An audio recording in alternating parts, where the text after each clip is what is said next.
Bismillahirrahmanirrahim. Assalamualaikum warahmatullahi wabarakatuh. Salam sejahtera, Om Swastiastu, Namo Buddhaya, salam kebajikan. Perkenalkan, nama saya Misbahuddin Jaba, dosen pada program studi S1 Ilmu Administrasi Negara, Fakultas Administrasi dan Ilmu Sosial, Universitas Bina Taruna Gorontalo.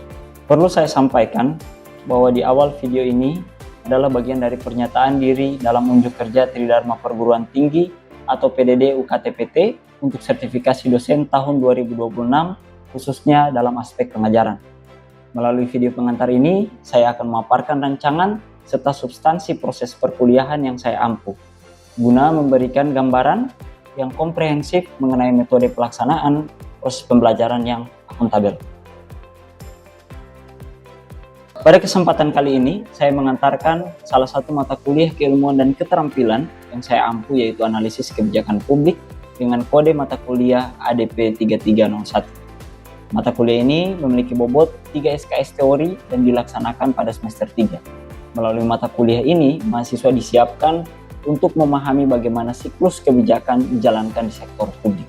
Deskripsi singkat mata kuliah ini merupakan sebuah mata kuliah yang membahas secara mendalam tentang konsep, teori, dan tahapan siklus kebijakan publik, mulai dari agenda setting, formulasi, implementasi, hingga evaluasi, serta metode dan teknik analisis dalam kebijakan.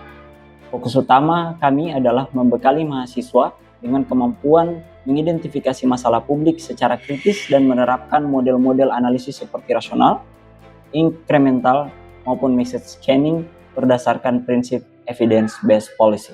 Tujuan pembelajaran dan hubungan CPMK atau CPL pada mata kuliah ini ditargetkan untuk dapat memenuhi capaian pembelajaran lulusan program studi atau CPL Prodi, yakni menguasai konsep, teori, dan metode analisis kebijakan publik, serta mampu merumuskan rekomendasi kebijakan berbasis bukti. Untuk mencapainya, diturunkan 5 capaian pembelajaran mata kuliah atau CPMK. Yang pertama, mahasiswa mampu menjelaskan konsep dasar dan siklus kebijakan publik. Yang kedua, mahasiswa mampu menganalisis masalah publik dan agenda kebijakan. Yang ketiga, mahasiswa mampu menerapkan model dan metode analisis kebijakan pada kasus yang nyata. Yang keempat, mahasiswa mampu mengevaluasi implementasi, memonitoring, dan dampaknya dalam pelaksanaan kebijakan. Yang kelima, pada puncaknya khusus untuk CPMK 5, mahasiswa mampu merancang rekomendasi kebijakan atau policy paper berbasis data dan bukti empiris secara argumentatif. Sebagai bentuk unjuk kerja nyata di kelas, pada video setelah ini saya akan memperlihatkan simulasi pengajaran real pada pertemuan ke-13 yang berfokus pada topik krusial, yakni tentang evidence-based policy dan pemanfaatan data dalam analisis kebijakan publik. Materi ini sangat penting bagi mahasiswa karena menjadi jembatan profesional menuju pencapaian sub CPMK 5.1, yaitu kemampuan merancang rekomendasi kebijakan atau policy brief secara argumentatif berdasarkan data empiris. Dalam materi kali ini, kita akan membahas beberapa hal. Yang pertama, terkait urgensi dari analisis kebijakan publik. Yang kedua, tentang prinsip-prinsip utama yang berlaku dalam evidence-based policy, baik itu berbasis data dan fakta, transparan dan objektif, partisipatif dan inklusif, berorientasi pada dampak, dan juga akuntabel dan adaptif. Selain itu, kita juga akan membahas tentang sumber data analisis, baik itu sumber data primer yang langsung diperoleh mahasiswa di lapangan dan juga sumber data sekunder yang merupakan data pengolahan dari pihak lain yang dilakukan oleh mahasiswa.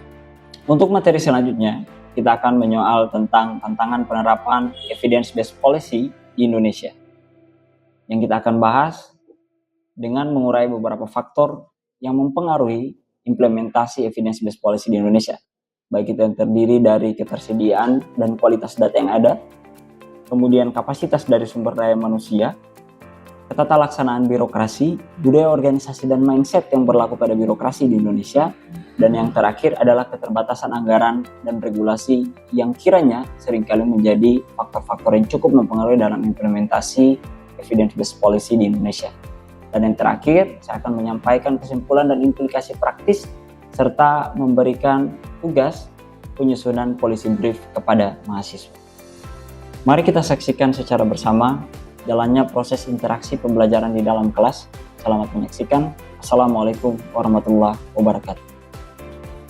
Assalamualaikum warahmatullahi wabarakatuh. Selamat siang, kawan-kawan mahasiswa. Alhamdulillah dalam kesempatan kali ini kita masih dapat dipertemukan untuk melanjutkan sesi pembelajaran pada mata kuliah analisis kebijakan publik. Tetapi sebelum masuk dalam sesi pembelajaran, saya akan menunjukkan saat tahapan ini kita telah berada pada rencana pembelajaran semester yang ke-13, serta beberapa capaian pembelajaran yang akan ditunjukkan pada RPS pertemuan sebagai berikut. Kawan-kawan sekalian, kita tiba pada pertemuan ke-13 dengan CPMK ke-5, di mana dalam pembahasan kali ini, dalam pertemuan kali ini, kawan-kawan akan mempelajari bagaimana menerapkan evidence-based policy sebagai suatu pendekatan untuk menganalisis sebuah kebijakan. Dan capaiannya terdapat 5-6 capaian yang akan kita bahas, dimulai dari urgensi dari evidence-based policy, kemudian kawan-kawan bisa memetakan dan membedakan mana jenis dan sumber data yang digunakan dalam evidence-based policy, dan memvalidasi bukti, serta memverified bukti, apakah bukti ini qualified atau tidak untuk digunakan dalam pendekatan ini. Dan yang keempat adalah teman-teman diharapkan dapat menyusun draft policy brief untuk sebagai sebuah rekomendasi satu kebijakan. Serta 2 poin lainnya, draft tersebut diharapkan akan disampaikan melalui workshop reflektif di dalam kelas nanti. Nah, pada pembahasan kali ini saya akan memulai dengan sebuah peristiwa. Dalam keseharian hidup, kita akan selalu berhadapan dengan yang namanya kebijakan. Kawan-kawan mungkin saat ini merasakan harga nilai rupiah, nilai tukar rupiah menaik tinggi. Kawan-kawan merasakan daya beli dan daya jual yang ada di pasar ketika kawan-kawan berbelanja sebuah kebutuhan itu berbeda harganya atau price-nya. Teman-teman juga mungkin pernah menyaksikan secara langsung ketika ada satu bantuan sosial yang harapannya seharusnya tepat sasaran, tapi ternyata tidak. Dan masih banyak faktor-faktor lainnya yang kita saksikan sampai dengan saat ini. Seorang pakar kebijakan publik pernah menyatakan bahwa kebijakan publik itu who gets what, when, and how. Itu adalah seseorang yang mendapatkan apa, kapan dia peroleh, dan bagaimana dia memperolehnya. Secara siklus, kebijakan publik sangatlah penting. Sebab di Indonesia, konteks kebijakan publik selalu dinilai sebagai sebuah produk hukum. Problemnya, yang menjadi the biggest problem di Indonesia saat ini, adalah ketika kebijakan publik dirancang, dirumuskan, atau diformulasikan, kemudian diimplementasikan, tidak efektif. Ada banyak permasalahan, dan salah satunya kita akan memulai menganalisis ini berdasarkan evidence-based policy. Evidence-based policy sendiri merupakan sebuah pendekatan yang awalnya dipopulerkan di ranah kedokteran atau di ruang lingkup medis. Ini pertama kali diperkenalkan pada tahun 1950 oleh Cochrane, seorang dokter yang merasa bahwa setiap kali penyelesaian kasus terhadap pasien harus betul-betul berdasar pada data dan juga fakta-fakta yang ada dalam kasus-kasus yang sama sebelumnya. Ini kemudian diadaptasilah ke dalam ruang kebijakan publik oleh beberapa pakar kebijakan publik yang akan kita bahas satu persatu nanti. Kebijakan berbasis bukti itu ibaratnya ketika teman-teman membayangkan ada satu papan target berbentuk lingkaran, dan teman-teman mengetahui target itu adalah objek yang harus teman-teman tuju ketika teman-teman memanah. Dan dia harus tepat sasaran. Sebisa mungkin dia harus berada di tengah, titik paling tengah pada papan target. Kalau policy based evidence, kalau kebijakan, kalau bukti berbasis kebijakan, itu sama halnya teman-teman menembakkan busur panah di dinding ini tanpa gambar. Kemudian setelah panah itu mengenai dinding tersebut, teman-teman baru membuat garisnya. Atau sederhananya, evidence-based policy adalah upaya yang seharusnya dilakukan oleh pemerintah membuat kebijakan berdasarkan fakta, data yang memang real sesuai dengan kondisi empirik di lapangan. Bukan malah sebaliknya. Ketika kebijakan yang dibuat dan dilakukan cherry picking atau garbage can, semacam penyesuaian fakta dan data yang bisa mendukung kebijakan itu. Dan itu tentu akan menjadi permasalahan kita bersama. Ketika diimplementasikan kebijakan tersebut, maka akan selalu ada masalah. Salah satunya adalah tidak efektifan atau tidak tepat sasaran dari kebijakan tersebut. Kita akan mulai dengan yang pertama. Sebagaimana yang saya sampaikan sebelumnya, bahwa kebijakan publik itu adalah sebuah keputusan yang diambil oleh pemerintah. Kalau teman-teman di dalam kelas pada pertemuan pertama, kami pernah menyampaikan bahwa public policy is whatever government to do or not to do. Adalah yang dilakukan oleh pemerintah atau yang tidak dilakukan oleh pemerintah. Tapi dalam konteks praktisnya, kebijakan publik selalu dinilai sebagai produk hukum. In konteks di Indonesia. Kenapa analisis dibutuhkan? Sebagaimana yang pernah kawan-kawan pelajari sebelumnya, bahwa kebijakan publik ada siklusnya. Dimulai dari formulasi, implementasi, sampai dengan evaluasi. Analisis ini, kebijakan publik, dibutuhkan untuk menganalisis keseluruhan siklus tersebut. Dimulai dari perumusannya, dipastikan apakah merumuskan menggunakan data yang valid dan qualified, kemudian dimulai dari implementasinya, sampai dengan tahapan evaluasi. Nah, tetapi kawan-kawan, ada beberapa poin yang harus memang kita jadikan sebagai acuan. Ini adalah prinsip dari evidence-based policy. Karena konteksnya evidence itu adalah bukti, maka keseluruhan yang menjadi dasar dalam pendekatan ini tidak lain ialah bukti. Yang pertama, bukti harus berbasis data dan fakta. Data statistikal, survei, observasi di lapangan secara langsung, atau pengambilan sampel secara langsung yang dilakukan. Real apa adanya, tidak ada manipulatif. Makanya evidence-based policy sedari awal, dari tahun 1950 sampai dengan pendekatan modern, selalu dianggap sebagai salah satu pendekatan yang cukup baik untuk melakukan analisis kebijakan publik. Alasannya karena satu, basis data dari pendekatan ini adalah data yang valid. Itu syarat utamanya. Yang kedua, harus transparan dan objektif. Ini sebagai lanjutan dari data dan fakta yang sebelumnya.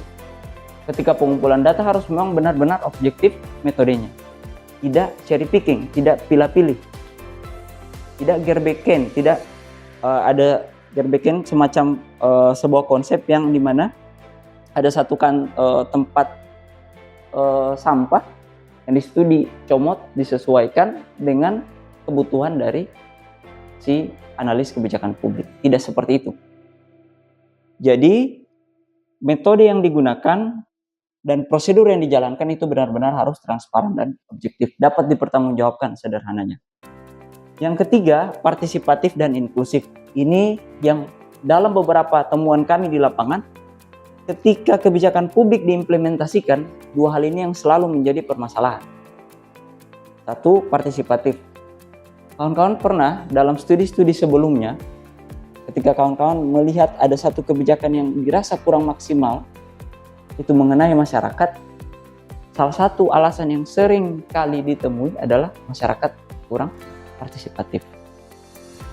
Atau kelompok A atau kelompok B yang menjadi target sasaran kebijakan dianggap kurang terlibat. Dan yang kedua, inklusivitas. Ini yang sampai dengan saat ini masih terus diupayakan oleh pemerintah dan juga analis kebijakan publik untuk menjamin ketika satu kebijakan benar-benar bisa mengakomodir semua kebutuhan. Tidak hanya satu kelompok saja, tetapi semua orang. Sama kayak kawan-kawan sekarang bisa mengakses pendidikan tinggi. Sekarang ada yang namanya kebijakan pendidikan inklusif. Salah satunya memberikan ruang kebebasan kepada para penyandang disabilitas. Alasannya satu, karena pendidikan ialah hak setiap orang. Yang berikut harus berorientasi pada dampak, impact-nya. dalam analisis selalu diperhitungkan ketika satu planning atau satu alternatif dipilih, maka metode pelaksanaannya seperti apa, bagaimana menyalurkan atau menjalankan metode tersebut, dan apa impact-nya, apa dampaknya. Kebijakan haruslah selalu memperhitungkan outcome dari ketika kebijakan tersebut diimplementasikan, karena itu adalah bagian yang sangat penting. Bahkan di dalam aturan-aturan formal, seharusnya kebijakan dalam bentuk produk hukum harus dilakukan peninjauan berkala pada setiap tahun atau evaluasi berkala pada 5 tahun sekali. Kalau kondisi hari ini kita saksikan dari peraturan daerah, peraturan gubernur, peraturan presiden, undang-undang, bahkan peninjauannya masih cenderung lama. Dan yang terakhir, akuntabel dan adaptif. Ini sangat penting kawan-kawan, ini sangat penting. Akuntabel itu dapat dipertanggungjawabkan. Dia benar-benar the real solution dari permasalahan yang ada di lapangan. Sementara adaptif, ketika diimplementasikan itu bisa dijalankan di mana saja. Ini jadi challenge tersendiri untuk kita yang tinggal di Indonesia. Indonesia, sebagaimana yang kita sadari sama-sama, kita punya beragam suku, beragam budaya. Tentu ketika satu kebijakan dijalankan di daerah A, itu akan berbeda hasilnya ketika dijalankan di daerah B. Ada faktor-faktor ekstern, ada faktor-faktor intern yang mempengaruhi itu. Maka dari itu, evidence-based policy harus benar-benar memenuhi prinsip-prinsip ini. Nah, kalau tidak, takutnya ketika kita menjalankan evidence-based policy, malah jadinya policy-based evidence. Oke. Evidence-based policy, sebagaimana yang kita bahas sebelumnya, terdapat komponen utama. Tadi dari beberapa prinsip tadi, dari 6 prinsip tadi, kalau disatukan, direduksi lagi, maka kita menilai ada 3 komponen utama. Satu bukti, evidence, yang tadi menjadi bagian fakta, data. Kemudian ada nilai, ini juga sangat penting. Kalau kemarin teman-teman mungkin ada sinkronisasinya dengan etika administrasi negara, ketika sebuah kebijakan dibuat haruslah tidak timpang nilai, harus benar-benar fair. Itu pun tergantung dengan pandangan atau perspektif etika administrasi negara yang teman-teman pahami. Tetapi intinya dalam kebijakan, dalam evidence-based policy, nilai ini sangatlah penting karena harus ada kadar priority, harus ada fairness, keadilan. Siapapun punya peluang yang sama, selama dia masih memenuhi syarat sebagai target sasaran dari kebijakan, maka dia punya hak dan kewajiban yang sama. Yang terakhir adalah preferensi stakeholder. Stakeholder ini bukan hanya mitra-mitra tertentu yang secara formal dapat dijadikan acuan untuk bekerja sama dalam menjalankan kebijakan. Stakeholder juga adalah kelompok masyarakat. Dan ini sangat penting. Keterlibatan dari masyarakat dalam memberikan pandangan, dalam memberikan hasil kondisi real di lapangan itu sangat penting untuk pertimbangan sebuah kebijakan. Kalau kita tinjau pada proses evidence-based policy, yang pertama dilakukan haruslah melakukan perumusan masalah. In case misalnya kemiskinan sebagai masalah terbesar yang sampai dengan hari ini, banyak pihak masuk pemerintah berupaya untuk mereduksi angka kemiskinan yang makin hari makin tinggi. Masalah utamanya adalah kemiskinan. Kalau kita rumuskan ada apa dengan kemiskinan, maka kawan-kawan akan memiliki banyak pertanyaan. Satu, tingkat pendidikan yang dianggap belum merata. Kedua, bantuan sosial yang bertujuan untuk memberikan surplus ekonomi itu tidak tercapai. Ketiga, akses terhadap pemenuhan kebutuhan pokok juga masih kurang. Keempat, yang menjadi permasalahan kemiskinan adalah tingginya angka pengangguran. Itu adalah banyak pertanyaan-pertanyaan utama yang mewakili tema besarnya soal kemiskinan. Kawan-kawan diharuskan untuk memilih salah satunya yang memang benar-benar paling urgent. Kita ambil adalah aksesibilitas pendidikan yang kurang merata sebagai masalah. Kemudian dilakukan pengumpulan bukti. Kawan-kawan bisa menyusuri data sekunder, mungkin dari Badan Pusat Statistik, angka kemiskinan. Apakah angka kemiskinan punya korelasi yang kuat dengan rendahnya tingkat pendidikan masyarakat? Kawan-kawan bisa akses data di BPS, One Data atau Satu Data, atau kawan-kawan bisa melakukan studi case di satu kawasan. Misal kita di Gorontalo, kawan-kawan melakukan survei di kota Gorontalo misalnya, apakah ada impact yang kuat dari rendahnya tingkat pendidikan dengan tingginya angka kemiskinan. Setelah itu dilakukan analisis bukti tersebut. Analisis ini bisa jadi dua hal, kawan-kawan. Satu, mengidentifikasi apakah bukti yang telah kawan-kawan temukan di lapangan adalah bukti yang valid, atau yang kedua, memastikan atau memvalidasi kembali data-data tersebut adalah data-data yang sesuai dengan kebutuhan untuk bisa menjawab pertanyaan utama dari kawan-kawan sekalian. Kemudian yang keempat adalah merumuskan rekomendasi.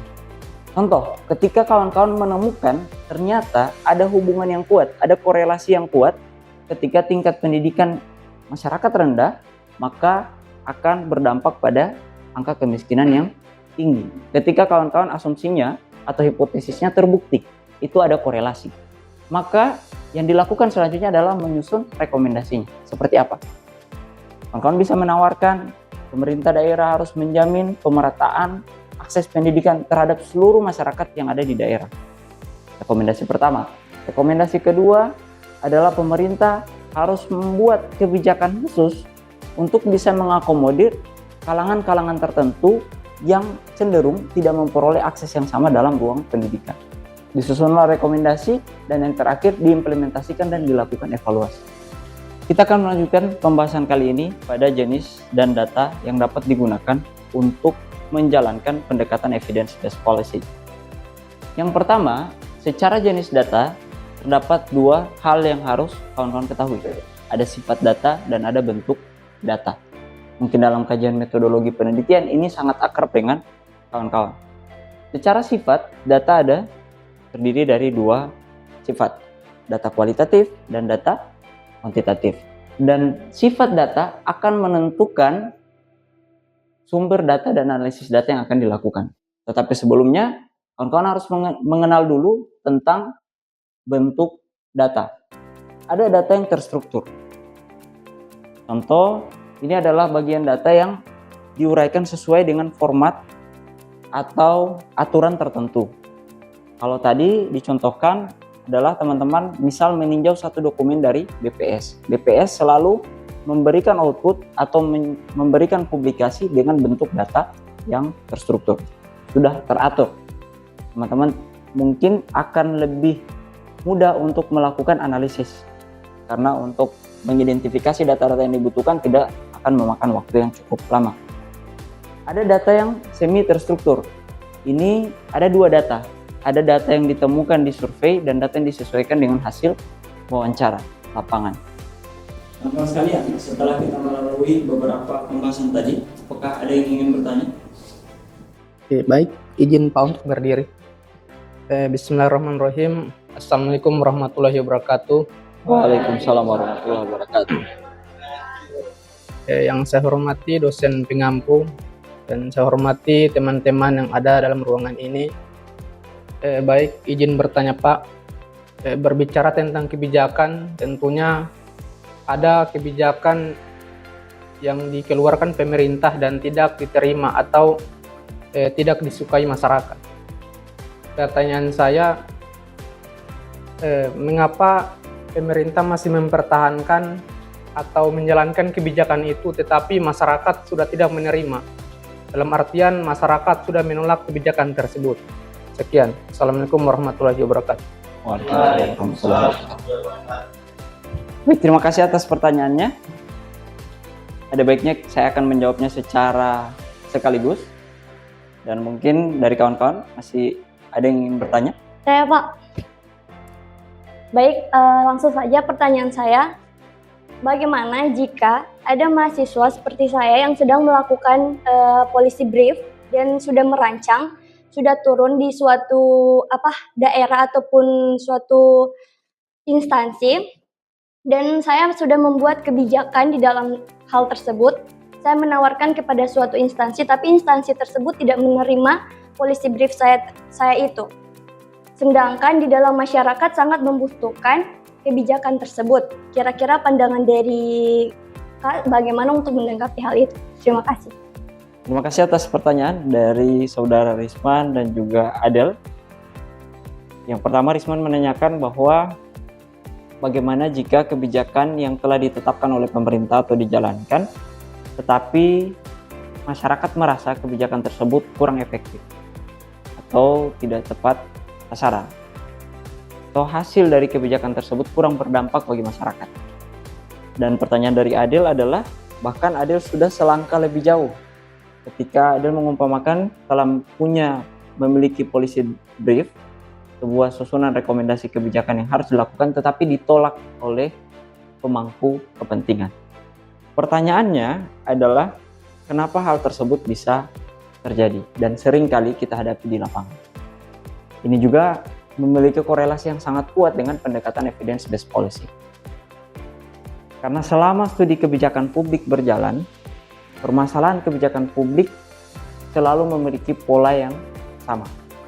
Tidak tepatan sasaran, bahkan rekomendasi yang diajukan mungkin akan cenderung untuk ditolak karena tidak sesuai dengan prinsip pembangunan dengan alasan tertentu. Tetapi evidence-based policy hadir karena untuk menghadapi permasalahan-permasalahan tersebut. Evidence-based policy ada untuk meminimalisir tindakan-tindakan manipulatif yang cenderung pembuatan kebijakan publik berorientasi pada ideologi, kepentingan politik, atau kelompok tertentu. Itulah alasannya kenapa ketika ada satu rekomendasi kebijakan yang secara data empirik sesuai, secara metodis akuntabel, ketika diimplementasikan pun ada outcome-nya dengan sangat spesifik, itu belum tentu akan terterima. Selama paradigma dari pemegang kepentingan atau pemangku kepentingan merasa bahwa orientasi kebijakan tersebut tidak berorientasi pada ideologi, kepentingan politik, atau golongan-golongan tertentu.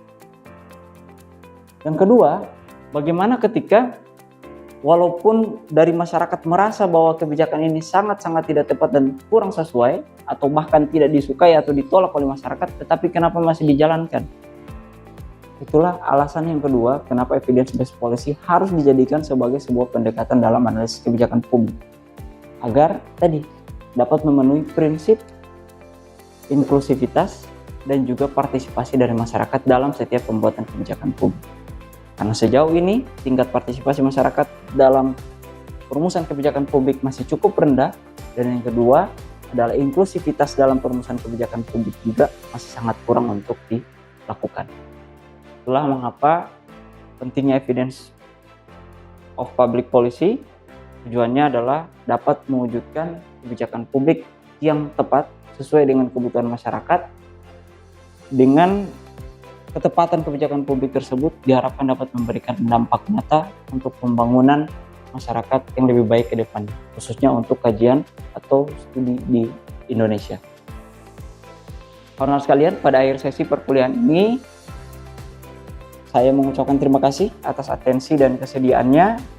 Tak lupa pula saya ingatkan bahwa jangan lupa untuk melakukan pengisian absensi secara manual melalui sistem informasi akademik terpadu di SIAT ataupun menggunakan aplikasi Edelink. Sekian dari saya, wabillahi taufiq wal hidayah. Wassalamualaikum warahmatullahi wabarakatuh.